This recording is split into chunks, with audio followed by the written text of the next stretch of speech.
Pernah gak lo mikir, kalau negara nyita duit dari koruptor, kayak kasus Wilmar yang nilainya triliunan, duitnya tuh masuk kemana? Apa langsung dipakai buat bantu rakyat? Atau malah hilang gak jelas? Jadi ceritanya, Wilmar Group, konglomerat sawit terbesar di Asia, kena kasus penggelapan pajak. Nilainya? Gila, bro. Tembus triliunan rupiah. Pemerintah lewat Kemenkeu Kejaksaan Agung langsung turun tangan, asetnya disita.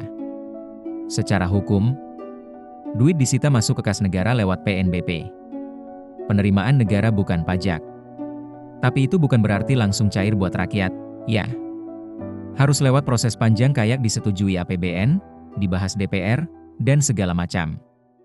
Gak cuma Wilmar, bro.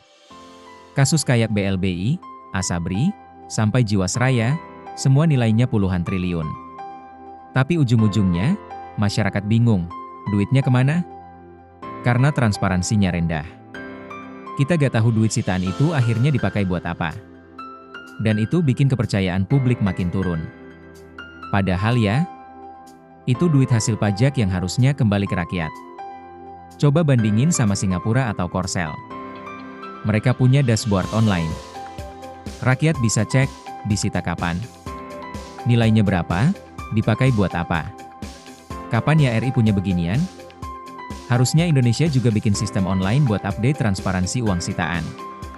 Rakyat bisa ngawasin bareng. Karena kalau cuma negara yang pegang datanya, ya rawan diselewengin. Kalau uang triliunan itu benar-benar dialokasikan dengan adil, seberapa besar dampaknya buat rakyat? Misal bisa bangun berapa sekolah, bantu berapa UMKM?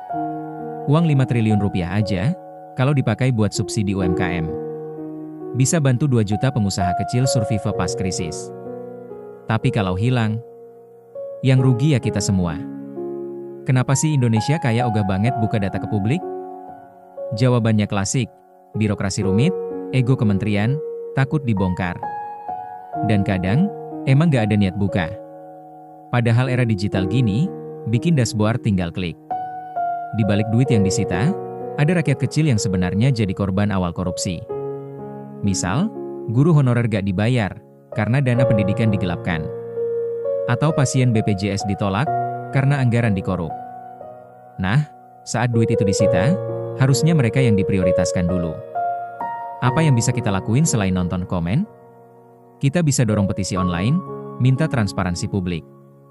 Atau bikin konten edukatif lain bareng. Karena semakin banyak yang melek, makin susah duit gelap disembunyikan.